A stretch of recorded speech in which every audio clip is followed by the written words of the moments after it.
no telling what's in there and what that place smells like inside, but it needs in there.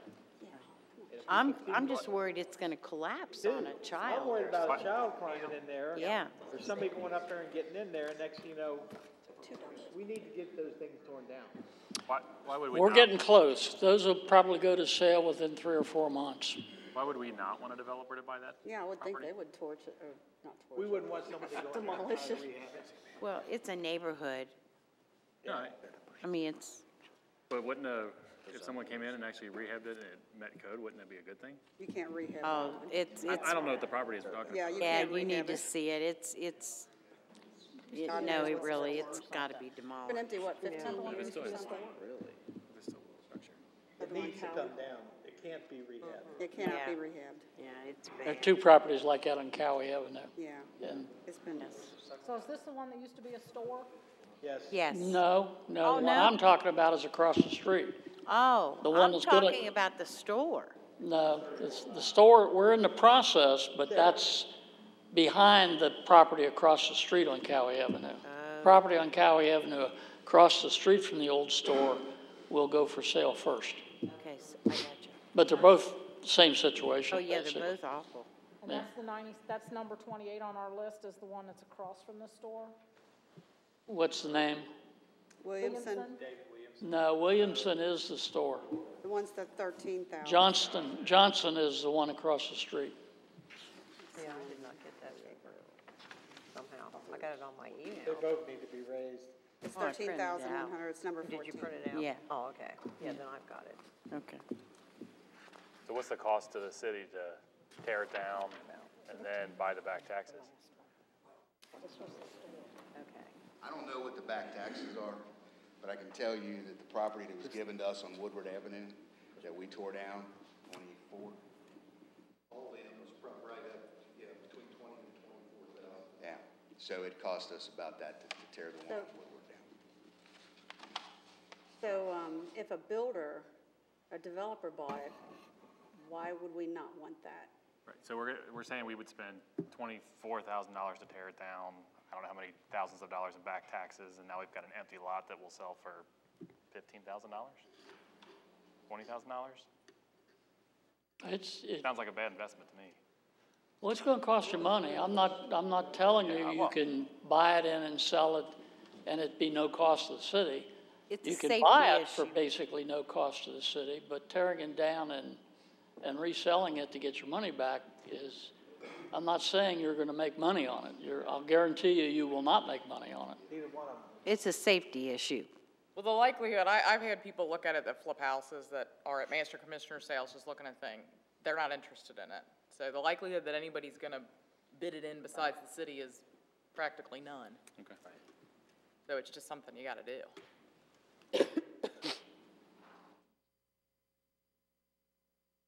I just don't want a kid to die in it. Yep. Yeah. Abandoned houses are bad. Mm-hmm. I just think you need to do it. Okay, well, unless you tell me otherwise, we'll go ahead and do that. Doesn't the P- Yeah. Is there any interest? And I think that leads us perfectly into this next one, when we're talking about the Erlanger Housing Corporation. Building on it. Because, we can say that, yeah, we're gonna have any time and any housing corporation that I've ever seen, any city or the ones that I know of, it's like Mr. Wickman said, it costs money to clean up the city. So none of these are gonna be, one of those things where we make money off of any of this. The Erlanger Housing Corporation, some of you on council sat on that when it was active, and we wanted to have this discussion about what we do just because of this. We don't have any budgeted monies set aside right now to go do this. So, we had talked about a line item in this year's budget that we did not put in there to address just things like this.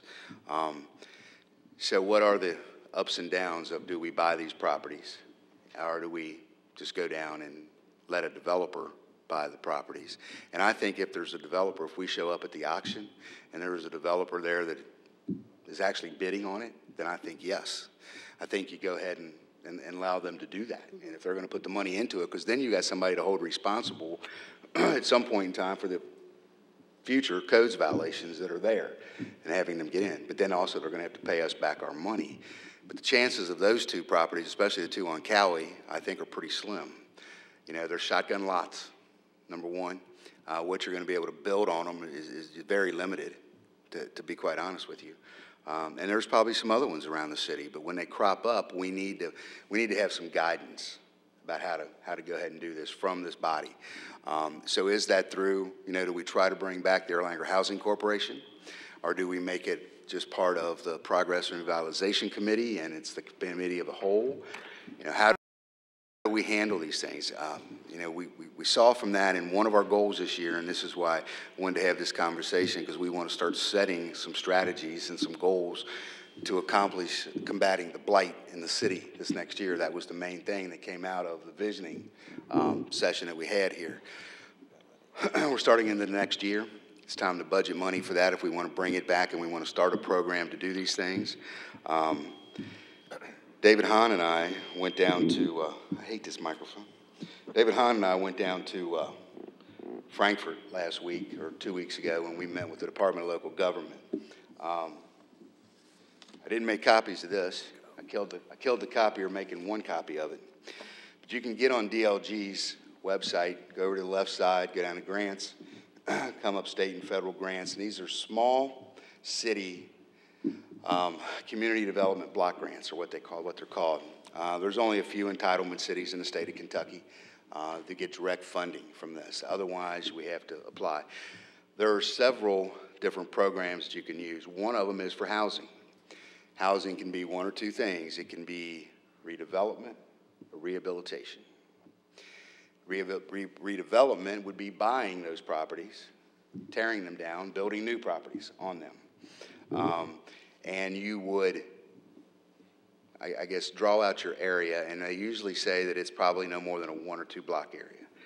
That is pretty much designed for the more urban type of cities that are along like our riverfront and things, you know, where you can buy the whole block, and you could buy the whole block, and you can tear down the whole block and redevelop the whole block. They said that we could spread it out. We even pulled up the map of that area right there while we were sitting in his office and pulled it up and showed him, you know, some of the things that we have going on in that neighborhood, from Woodward Avenue, probably like from Division Street, all the way over to Commonwealth and along Commonwealth and some of those things. Showed him that whole area. And, you know, we said you could probably do that. You could probably stretch it out that far, but what they were really looking at and the ones that they would fund, and I don't know that they got, it said on the website how much money they had this year, and I forgot what it was, but it wasn't that much. It wasn't that much. And the majority of these grants are $1 million. And you had to put a 50% match. So we'd have to put $500,000 into it, so we'd have $1.5 million to use to do that. If we wanted to go that way, if we wanted to do that. You can also go rehabilitation, which would be just assisting people in rehabbing their homes, basically. You could start a whole program like that. We could set our own parameters, and that would be citywide. You could use it citywide. If we would go this route, our suggestion as a staff would be to do the rehabilitation and not the redevelopment, because redevelopment then gets into relocating people at some point in time. If there was a dilapidated house, you'd have to go in and relocate those people. You relocate those people, and you have to pay for 48 months of their living expense out of that grant money and those kind of things. So probably the rehabilitation works better for us, you know, in that part of it. So that wouldn't allow us to probably use that money to buy those properties on Cowie. It probably wouldn't allow us to do that because we'd be looking at tearing them down. I don't think it would. So we may have to do something else for that. But what we wanted to do was to have some kind of guidance from this body about bringing either the Erlanger Housing Corporation back, or if you want to handle it with, and it's still active. David Hahn has been paying the corporation fees out of his own pocket for the past several years just to keep it up. Because it's just never been a body here for the past, what, Dave? How many years? Several years. Yeah. 8 years since it's meant or done anything. And, you know, they had $1 million, I believe, line of credit at the time to use. They bought one house, ended up selling that one house, ended up losing a little money on that one house. So you're not going to make money. And you're not. It's just not going to happen. And we even talked to them in Frankfurt about that and said, do you know any program that even breaks even? And there was not a program that they ran in this state that broke even. There's just not going to happen. So, you know, there's a couple different ways we can do this, bringing it back to this body or going the Erlanger Housing Corporation part of it. If we go the Erlanger Housing Corporation part of it, I don't know, and we've sat and talked a lot. I don't think there's really an advantage to us. No, the law changed. It's not absolutely necessary. You know, the concern I would have with keeping it in its existing form is a lot of those bylaws haven't really been followed in the last 8 to 10 years. Yeah, we'd have to maybe longer. So, you know, I think the concept is really what we should talk about tonight. I think the legal vehicle, I think, is still kind of up in the air. Well, yeah, my one question would be, if we're looking at this rehab option, what's the scope of what we're really talking about? What are we trying, I mean, what do we think is going to be impacted? Well, and I think we could set the scope, and that's whatever we want to make the scope. And especially if we fund it ourselves and we look at it ourselves instead of going, you know, this way. If you go this way, it has to be low or moderate income housing. Okay, we can set those parameters, whatever I think we want to set them at. But there are some restrictions and some things in here, and you know, setting up the plan this way is not a bad deal, because I think most of the people that we're going to find that needs help are going to fit into that category to begin with, to be quite honest with you. You know, what we were looking at are those people that were, you know, what we wanted to try to have a vehicle to attack owner-occupied houses that maybe had some kind of violations that they couldn't afford to fix. So we would give them some kind of assistance in getting those things done. You know, whether it be a sidewalk, a driveway, the shutters, the windows, the gutters, you know, those kind of things that are hanging off the houses that make our neighborhoods just look terrible. I think when the houses get as bad as the ones that are the two on Cowie Avenue, you know, you have to get rid of them. You know, I really do believe that. Because there's just no bringing either one of those back. You know, so I think there's two separate things.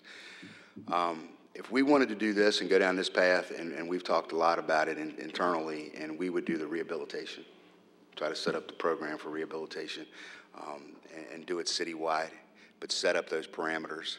I mean, we could set up those to be a lot of anything, to be quite honest with you. But it would be available to everybody in the city at that point in time.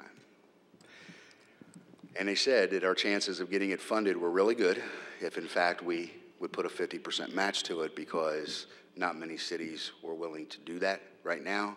And as a matter of fact, they had very few applications. We got from March, it opened up March 1st, and it closes August 16th, something like that, the middle of August. So we've got from now until August to decide whether or not to apply for it. But they said if you set up a rehabilitation one, made it citywide, go by all their guidelines in here, that our chances probably would be pretty good if we would do that 50% match, if we would guarantee to do that 50% match. So we could work on the program and what it would be. We got time to work on that. Yeah, that would be the piece that I'd like to see, is just some more research on here's how we think it would work, and here's who would be impacted, or the quantities of people that would be impacted, or homes. Right. So we wanted some guidance from you all to say maybe which direction on that side of it that you wanted to push us, so that when we start doing this, because this thing's 53 pages long. About So if we did the revitalization, how do you decide who qualifies and who doesn't? I just see a lot of people saying, how come this person got this fixed and I can't? Well, you have to set up some guidelines. So those would be application guidelines. So anybody that would apply for the program would have to meet those guidelines. And you can make those pretty much whatever you want to make them, but you're going to have to keep those uniform as far as I worry about people saying, well, I'm not going to do this because if I don't do it long enough, the city will do it for me. That's a risk, but I mean, I think on the back side of this, and I mean, I know there's a lot of downsides to all of it, you know, but we all sat in this room back in November and we said that blight was a bad part of this city. You're absolutely right. And I'm going to tell you, you know, in order for us to do anything about it, we're going to have to spend some money and we're going to have to put some effort into it. I don't think there's any way to do it other than that. You can't do it through enforcement. I wouldn't argue with that, but I'm not sure that this is the right way to do it. I've never been a fan of these programs. Having worked in the banking side, having dealt with them, they just always seem to be problematic, so. Oh, I think it's going to be a pretty massive undertaking. And my question would be, okay, so we're talking about $500,000 now. What's the ongoing? Is this just a one and done deal, and we end up with 25 houses that look nicer, but we still have 150 that we're no longer going to fund? You may. And then you're going to have to decide what to do once that 1.5 is gone. Yeah. Yeah. And it's a real shame that it couldn't sustain itself, the redevelopment one. But even the redevelopment ones, even if you're tearing down properties, build new houses, selling those houses, they're losing money because they can't get it all done with what the property is. So if you think about that and you think about the property, and this is something else we want to get into, about some of the property that we own now, Woodward Avenue, for example. We have a lot there that was given to us. It's now 2 lots. It's been divided into 2 lots. David just told you earlier, that, it costs us somewhere between $20,000 and $24,000 to get that lot cleared off. So it's empty. It's ready to be built on now. There's 2 lots sitting there. You're sitting in a neighborhood, and if you look on it, you're talking about probably a $100,000 neighborhood. Okay, so we sell the 2 lots, and David and I were just kicking around today, so we sell them for $10,000 or $15,000 a piece. Okay, somewhere in there. So a developer comes in and he builds a house, and now he's going to build one, and he's got $70,000 or so $1,000 into that. So now he's got $80,000 or $85,000 into it. Maybe he gets that $100,000 now out of it. So now he's made $15,000. We've broken even because of the amount that it cost us to clean up the lots and get all that done.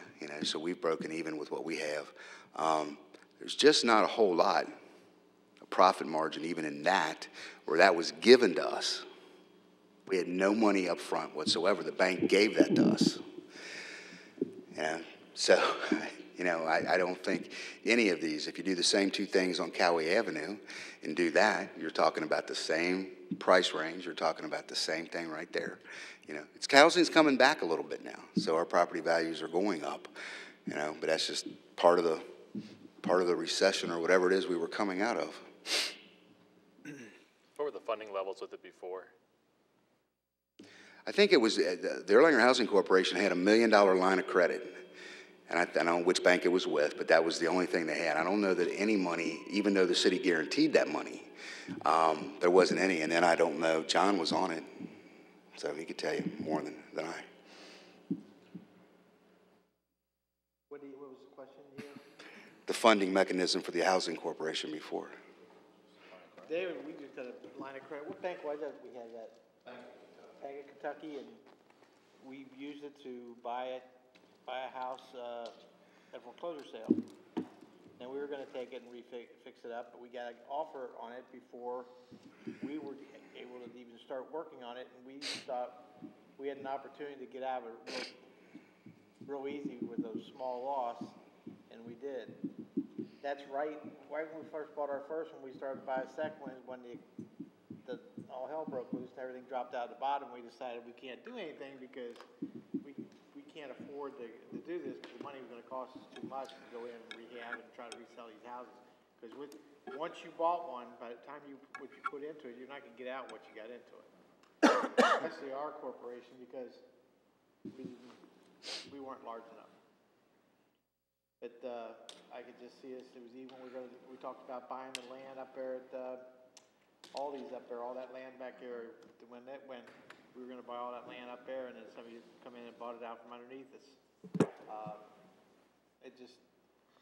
We were going to build a senior citizen home up there. All this started out working with Brighton Properties, Brighton Center. And that kind of went wayside, and we kind of got out of it altogether. And then we talked about buying it. We talked about doing the streets and tearing down the houses and building, a bunch of houses on the street and stuff. But we just didn't have the expertise. I like what you're talking about, the revitalization. I mean, somebody can come in and get a small loan, or we can help them out. I'd rather do that than go out there and try to buy property. And if we do that with this part of it, the rehabilitation part of this, the rehabbing, I believe those are gifts, right? Yeah, those are gifts, so there's no loans to it on that part of it, if we go this way. I didn't want to say that I was against the revitalization, I just was worried about how we do it without, you know, how we decide who. You're always, But on the flip side of it, if we do revitalization, it will make the property values go up, and will bring more businesses, and so we'll make money, it'll just be on the other end, like in taxes and stuff like that. that's the I would think. theory. I said, that's the theory. But other options too would be, and maybe not with these specific grants, but if we're gonna fund something, homeowner down payment assistance, right? I mean, I know a lot of these housing corporations will do things like that. Yeah, you could That'd do be promoting owner-occupied properties. Homeownership, absolutely. Yeah. And we've talked about that before, you know, how you could set up a program that would do that. Anyway, to finish my statement. Do we know any other cities that have done this? Like any Ellesmere. type of platform? Ellesmere had a program, Anybody besides Ellesmere that we know of that have done this? but it Anybody worked, it worked beautifully for Did it? them, they And said. anybody that's done one since the market collapsed. No, Well, Anybody over I'll tell you, 10 years. the one city that the state office said that they thought had the most success has been Newport. And I think Newport has, they used a lot of this to rehabilitate the riverfront properties and close to the riverfront properties.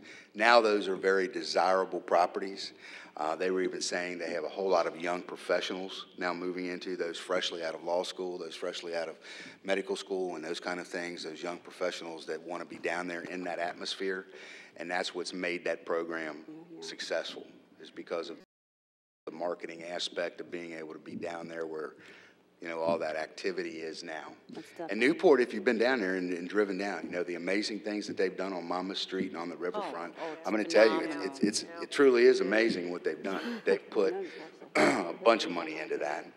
And they have their own housing corporation that's separate from the city that does that and runs that program.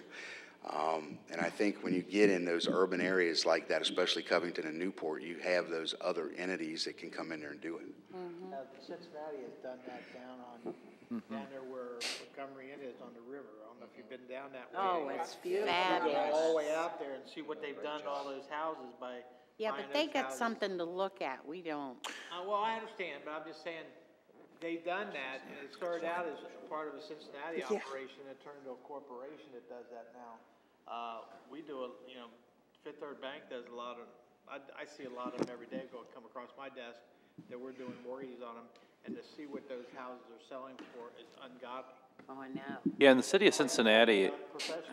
is doing it in areas other than very desirable areas. I'm involved in a nonprofit, and they're doing it pretty aggressively in the West End. I don't know if you guys are familiar with where the West End is. It's basically west of Over the Rhine, so it's kind of the next area of development. And they're doing similar things in Lower Price Hill and East Price Hill, which arguably are not as desirable as where John's talking, so. See the properties, what they've done to them, and like you say, I think if what you're talking about, the properties in Newport, that is Brighton Properties that's doing all that, I think. That's part of it. And if in fact you do a redevelopment kind of thing, you have to have a nonprofit to go in partnership. And honestly, that's the key with City of Cincinnati. I'm a part of one of those nonprofits, so I'm intimately involved in how it works. The City of Cincinnati kind of puts a little money into it and takes a lot of credit, but there's a lot of nonprofits and a lot of corporate giving that's going on right now, I think, in Newport and in Cincinnati, just because of the corporate development that's going around in those areas. It's easier for the town properties of the world to say, yeah, I'll put in $500,000 into this pot to make my neighborhood better. So it's a unique synergy, I think, that's going on in those areas. Well, almost like if you, let's say you help somebody, especially like on Commonwealth where everybody sees it, and you say, we'll help you with this, but then you need to do this, and then you need to upkeep the, like some type work with them. I don't know. Personally, I think if we could find a way to do it to where it's fair and that not everybody's going to think they need it, then taking $1 million grant money, I think that's a gift, even if we have to pay $500,000. And it's just one time. If we just did it one time, can you imagine how much improvement we could make in one time with all of that? So, But in order to do that, I still think we would have to hire a full-time person to handle that. I don't think it's anything that we could set up here and just do. That's a big, that's a big taking on responsibilities. You're right. People don't understand, but we invest $500,000, get another $1 million. You got $1.5 million corporation you're dealing with trying to do rehab and stuff. We don't have the expertise in this operation, in this office to do that. We're gonna have to hire someone outside to be able to come in and do that because we can't handle that. It's ungodly, the paperwork and stuff. What you got, how many pages? 53. Okay, that's just 53 pages, probably about another 500 pages you'd have to I think understand. Daryl should do it. So, I don't think it's an easy undertaking. I don't think it's easy, no, by any means. Is it easy? And John? I guess how much impact would this have versus Kentucky Housing Corporation? I don't know. It's gonna be the same census tracts, right? Yeah. I think if you do it on your own and you fund it on your own and you set your own rules, you're not beholden to anyone. You know, there were some questions about, and Greg Engelman called around the state to see, you know, can we fund some organization like this with tax dollars? Because there's some discussion about whether you could do that or not. So looking around the state to see if we could take general fund dollars to actually do this, not matches, but actually take general fund dollars to start a program and make it a loan program or what. And there are a couple cities, and Glasgow just comes out in my mind that he found that was doing that. So it is part of that. You know, you can do it as long as it's, you know, there's some parameters of setting there too, but you're still going to have the staff work. Last time we went to KLC convention down in Louisville, Glasgow was in the process of doing all that. And they were buying the whole street. If you remember when we were down there, we were talking to these people and they were showing us that they bought these streets, the whole street, tore these houses down and rebuilt one house right after another on these streets. And that's when Glasgow started doing it. That was last time we were down in Louisville. That was,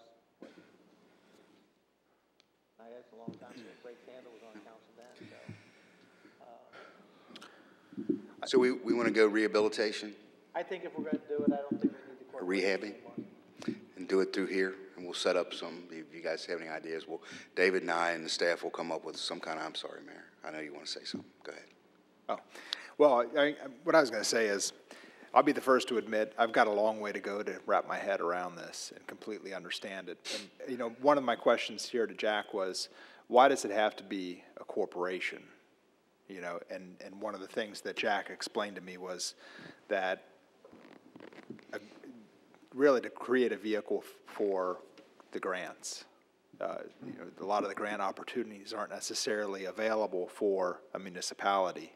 It's more so for a corporation. I don't know about the grant, but there are all those other opportunities are out there other than federal or state grants. That opens that up to the other ones, absolutely. It does, okay. Yeah.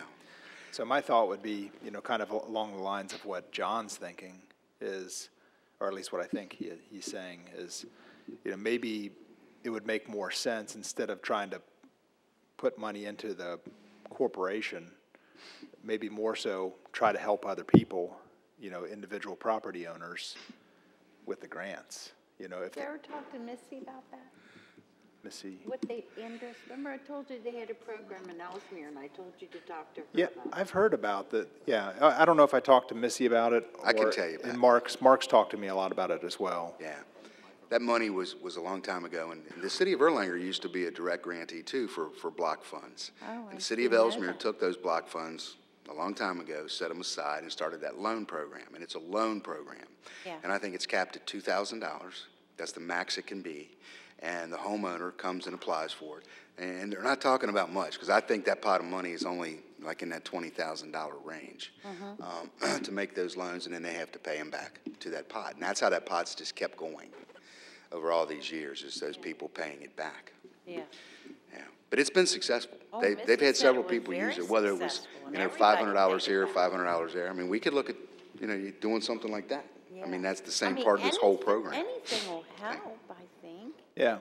I mean, Well, I guess that's what I was thinking. You know, if we could, you know, trying to identify properties, kind of like what Corinne was saying. I mean, trying to identify the properties to begin with is difficult, and saying yay to one and nay to another is hard as well.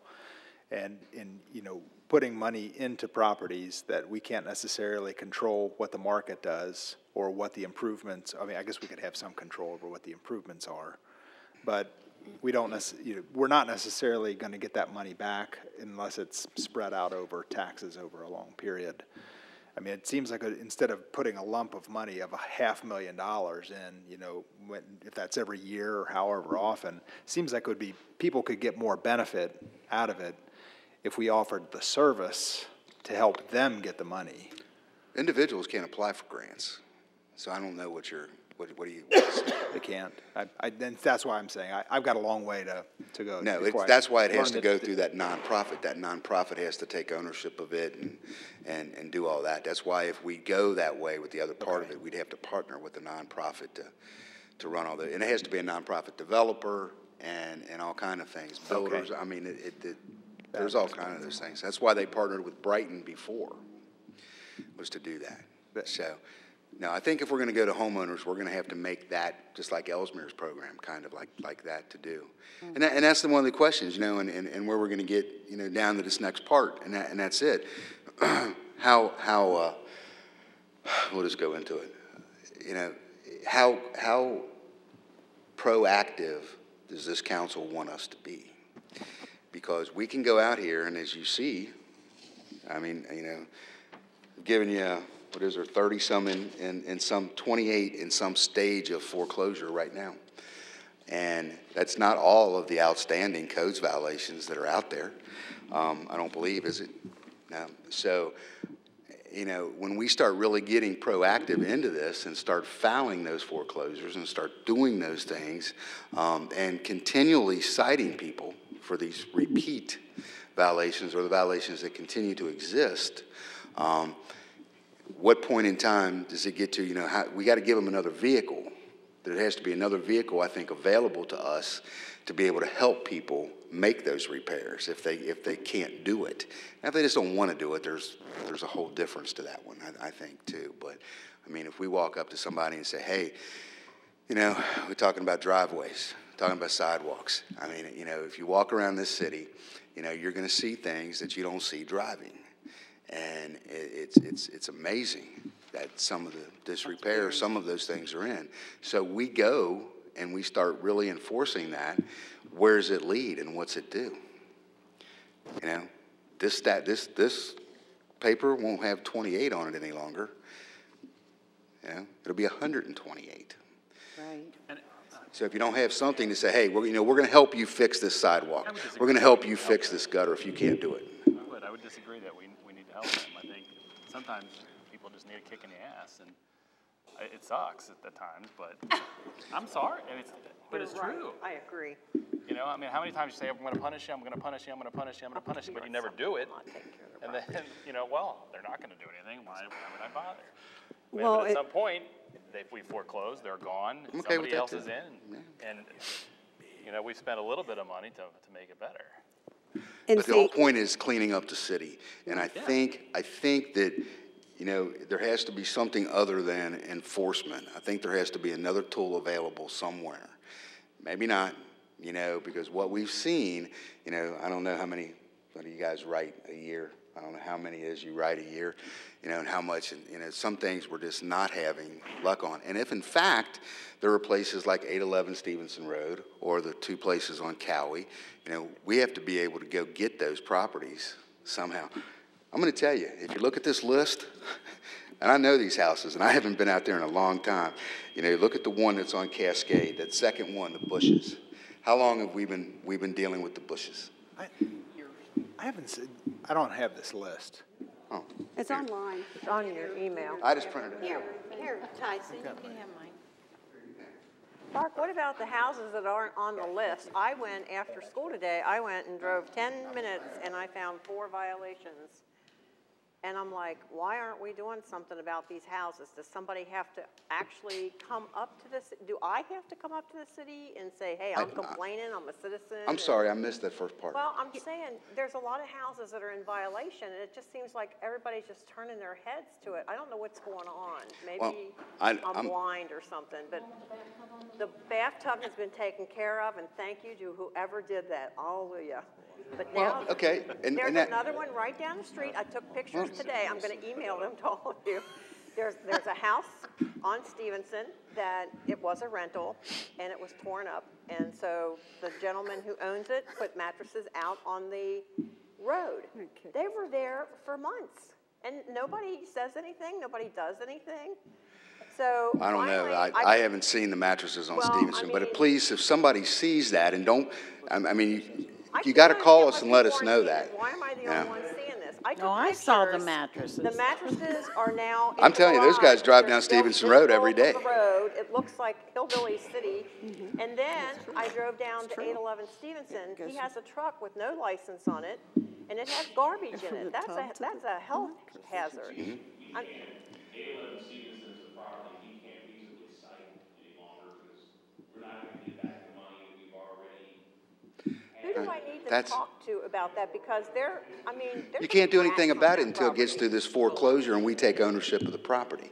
That's the whole thing. When they get ownership of the property, they can kick those residents out. It's that legal process that we have to go through. There's nothing, there's, How speedy that we is. could go down there and write citations every day and it's gonna do us absolutely no good. That was Have my whole another point. vehicle You don't that have an says effect. Historic motor vehicle, and I know it's not historic. Okay, well then beyond that. Oh, it then I looks went terrible, up- 811 I went up Stevenson. on Perimeter, and I know we have an ordinance that says no fence in the front yard. There's fencing there, and not only that, it looks like one of these statuary sale house places. It's got stuff all lined up on the front porch, Look like what? junk in the front Yeah, yard. what was that Yeah, what was that? It looked statutory like- way? It's got statuaries. It's got like all these little Christmas things and statues and gnomes and, Yeah. it looks horrible. It looks horrible. And then, where else One- did I go? Oh, there's another one on Stevenson I that think has you should junk in be the on the side yard. codes with. I'll say this, if it's statues, For these people, right? So what, First which one? Amendment issue. yeah. Well, the fence you can, because I remember, what was the guy's name, that was on council for years? Oh, His yeah. daughter came up here, and she wanted to put a decorative fence, and it was looking to look really nice, and we told her no, it's against our ordinance. So they do have a little fence thing in the front. So I mean, why did we tell her? What was that man's name? He was famous, he was on council. Creco Graves' daughter. Who was it? Creco Graves' daughter. Preco Gray's daughter, that's it, yeah. And then there's another one on Stevenson that has junk in the side yard, you know. Now, I got cited for having a boat in my driveway. David will remember this before I was on council. I had a boat in my driveway, and he said, you can't have it parked in your driveway, it has to be on concrete in the back of your house. And I says, David, the only place I have concrete is a patio, and it's gonna look ridiculous on that patio. But that's where I was gonna have to park it or get rid of it. I would hope that I'm like, if why do anybody I in get this cited room for sees other these people things, don't? they call us and tell us about it and let us try to address it with them. I mean, the answer. I will send you Yeah. emails. Oh, No, Okay, no, boys. and that's part of this next conversation is, you know, having more tools in the toolbox, but, you know, one man's junk is another man's treasure. Yeah. And I'm sorry, that's, you know, what is it? You know, rubbish and garbage is pretty defined in what our nuisance ordinance is. And I'm gonna tell you, if I wanna put a bathtub in my front yard and make it a flower bed, it's a flower bed, right? There's a toilet. Who's got a toilet? Somebody had a toilet. Somebody's got a toilet in their front. It don't look right, but that's what I'm saying. So who, you know, those are the kind of things that we deal with on a daily basis. And just because I don't like the statues doesn't mean that it's a violation. Vicky, Yes, That's funny. how many places did you go see today? just 4 in 10 minutes. I was just driving around seeing what I could see. If you knew where these guys go all day long, all the places they gotta go to, you're not gonna get them all. Right. And if people don't call in and send something in, these guys aren't gonna know to go. That's what I said. Because We need I to drive get our around- citizens I drive around involved. this side of Erlanger all the time, and I see things, I'll call in if I see something, but like, again, like Mark said, there's certain things you can't call in because that's somebody's treasure. You know, we I don't didn't have see the ours. bathtub. Somebody else saw I that. did. I saw And they told, well, I mean, I did later, but they told me that there was a bathtub there, and so driving, because it was up, you know. and Used to be I'm one on looking out. Stevenson Road. But when I was driving by, after I was told about it, I was like, oh, there it is, you know, and it's like, But that's what we need. We need people to, you know, tell us. People won't get involved, But they won't get Vicki. involved. You Get know involved in that. retaliation. I mean, now you gotta They understand will that. not get involved. And the whole retaliation part, I know this is not going out to the public and things, but, you know, they can go on our website, they can do it through there, it's anonymous there, they can make a phone call here, it's anonymous here. We have never required anybody in my 30 years here to give us your name before we respond to anything. It's never happened. So, you know, it's never been a requirement that you have to be identified as that complainant. And so, you know, if those fears are out there, please try to alleviate them. So 'cause if people they're complain not. to me, it's okay if I snap a picture and send it in, right? Oh, absolutely. That's what they rely on. They can't drive everywhere. Absolutely. Yeah.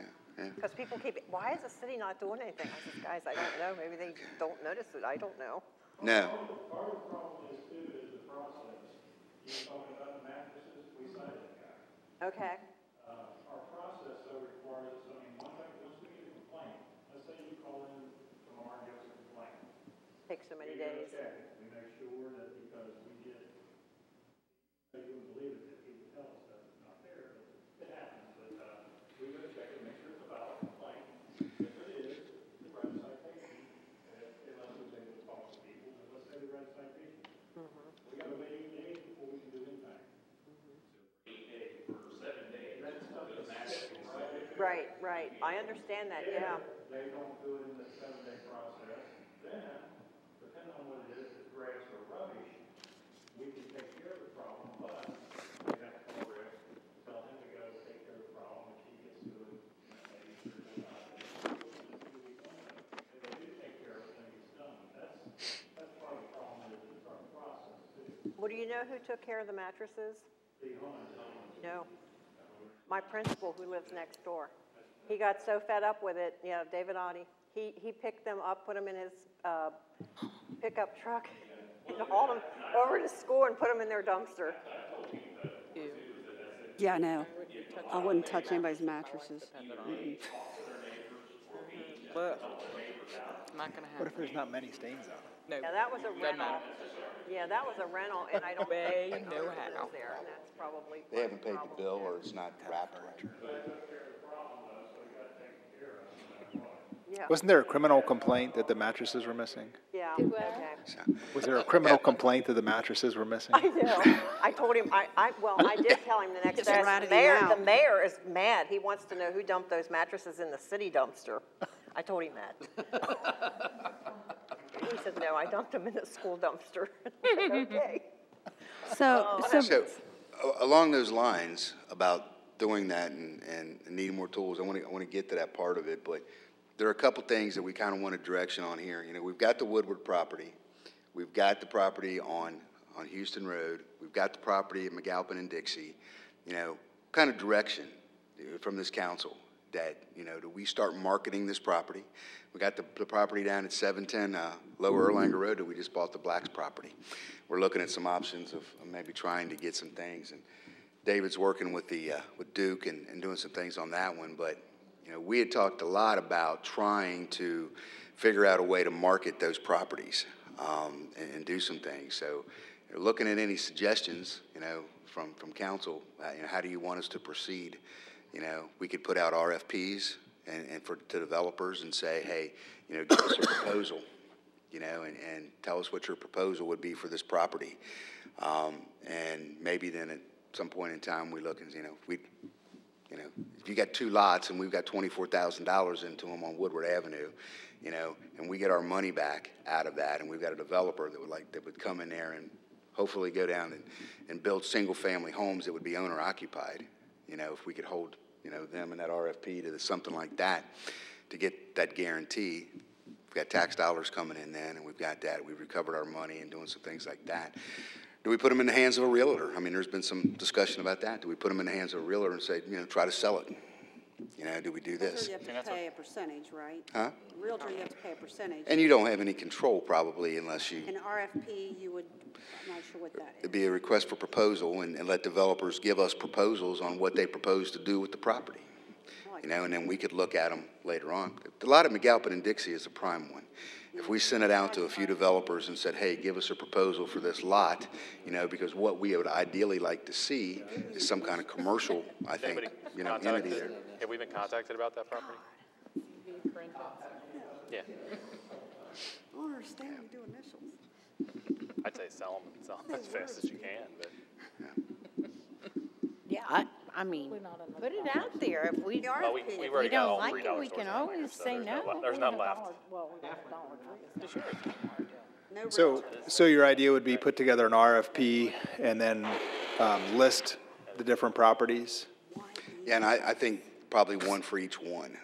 I think One list for each different one. ones, yes. Okay. Yeah, because I think each one of them, what we want to see is a city that developed into, you know, what we don't want to see on Woodward Avenue again, I don't believe, is somebody come in there and build 2 fourplexes. Oh, God, no. No more apartments. Do we want that? No. No. No. So what we would want is a proposal come back and say, we propose to do single families, da-da-da-da-da.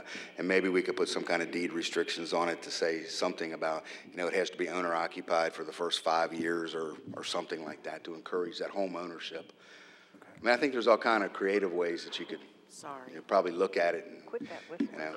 I guess in that's a situation, if we didn't want, you know, multiplex properties there, why not change the zoning? Well, I don't know if you can. There are, if you look around the zoning in the old Erlanger, I'm going to tell you, there's single families next to duplexes, next to fourplexes, next to 12s, and I mean, it's all crazy in these 2 neighborhoods in particular. That wouldn't affect any of Yours the and mine. existing properties, right? Yeah. If we change zoning and. Yeah. Well, that's what I'm asking. If we felt that we didn't want any of that any longer in those zones, yeah. Yeah. But you can't do it for that one lot, can you? No, but we could do it for the whole zone. But if all the lots. I think we're saying we don't want that in general. If that whole section. Yeah.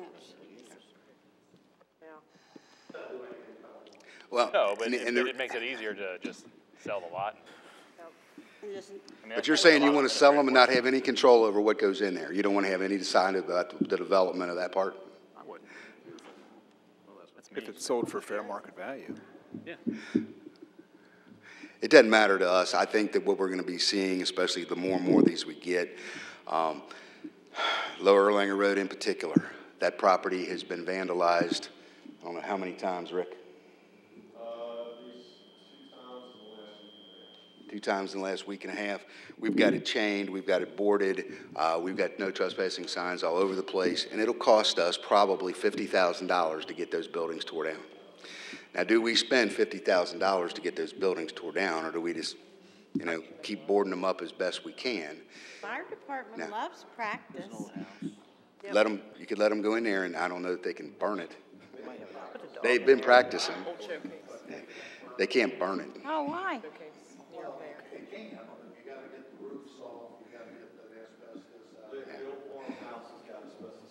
Oh, I see. Okay, I see. Now, if somebody else went in there and set it on fire, that would be, you know. I didn't hear so- that either. But the whole point is, we've got all these different properties. Turn the tape off. Summertime's coming. Public Works is going to be maintaining all these properties. You know, how much of a workload is that on you? Well, no, I mean, You know, Dixie Highway, McAlpin and Dixie's been sitting there for how long now? A couple years. yeah, but I think in this case, you got the black property, right? It's being vandalized. I mean, we've got, I would say, a liability issue there, right? Yeah, I mean, we're only a few weeks away from, you know, a budget. And Jackie, correct me, I'm not so money in sure there it's a and tear it down. liability issue for us now since we've got it chained and posted and everything else. If somebody goes on there, that's just their own. I mean, we got the roads closed going back to the property. So. Yeah, I mean, you know, for $150, anyone can file a lawsuit, so, right, there's always risk. But the risk to the city, as long as it's boarded up, is minimal. good with that. Why don't you put a sign, police dog training? Well, there you go. There you go. Well, I'll say this, over the weekend, the police almost caught him in there. And they got running out the back of the old house. So, and it's the kids from up there in Cherry Hill. I've done it forever. And if there's something there and nobody's there, we'll vandalize it. We're kids. That's what we do. We didn't do that much damage back there. Let me ask a small question. This is maybe generally totally off the wall, but is there any way of maybe approaching the Northern Kentucky Area Development District, see if we got some interns that will come in and look at the properties and give us ideas? I don't know if they do or not. We could I don't know go either. down that path. I thought maybe, there has to be people around there that are doing this for an education purpose that might want to come. So what are you looking for them to do? Just Let them look at the properties and see what their ideas are, what ideas they come up with for development in that area. And see, and like I said, I may be totally off base here, but get them to look at the properties, give us the ideas what they think would go in there. Maybe that would work for it. Maybe that would work for us versus we us still have coming. to find somebody to develop it, though, right? Right. Okay. And we can reach out to the ad district. I don't know if they do anything like that or not. I don't know Not either, that's actually why. that. Yeah. You're saying who do we market? Huh? Give us an idea who to market to, essentially. Yeah. And there's people out there that do that, what the needs are, what the area needs, and what it would be prime for, and things like that. Absolutely. Right. Yeah. David's tried a bunch of times. There have been a couple different people that have inquired, especially about Houston Road, the property we have down there, and said, yeah, we're really open here. Please, look at this, for this office complex or whatever it may have been, and it's just falling apart. They ended up going south to that next city over. So either way. I'll reach out to them and see, and then we'll come up with something. Huh? One of them stayed in the city south. Yeah, one of them stayed in the city south. Yeah, there too. So, okay, we'll come up with something. We'll look. I'll reach out to the ad. We'll see what they can have to do. I know the Houston Road project, we got it put into their master plan, and what we wanted to try to get Houston Road going up there. So I know it's part of their plan. But I'll tell you, it's just what we gave them. They didn't do anything with it, so it's just what we provided them. Okay, because I know Mr. Francis is here, and we're like, so we want to talk about enforcement options. Do we need more options for enforcement? Just as, can you only have 2 statues in the front yard, and no things like that. I think that we're very limited, and I think some of the pictures. Do you bring your plug in? Sherry, can you put his? He's got a thumb drive.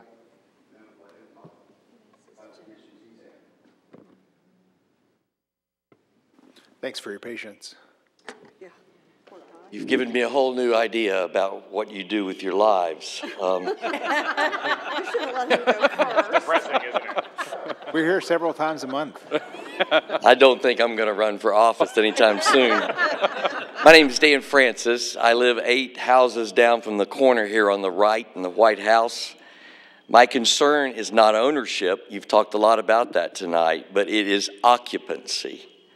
I am not afraid of my neighbors. I'm not afraid of coming to city council. I'm not afraid to report something. I've done it numerous times. The police officers here have been very, very effective in responding. I've been complaining 2 to 3 years about the house across the street from me, 446. It is owned by people that don't live here. They live in Washington. They've never occupied the property, and they've never, obviously, taken care of it. It has now become the dog poo-poo park for the housing next door to it. If you can hit that, and it's in a actual thing, don't let it, because, can you stop, can you make it bigger? See, it'll go automatically. Can you do each picture for me and I can show them? There you go. Can you go back to the beginning? Yeah. Go backwards. Now, can you freeze frame it so we don't go further? See, it's going to go automatically. If you'll click it. See the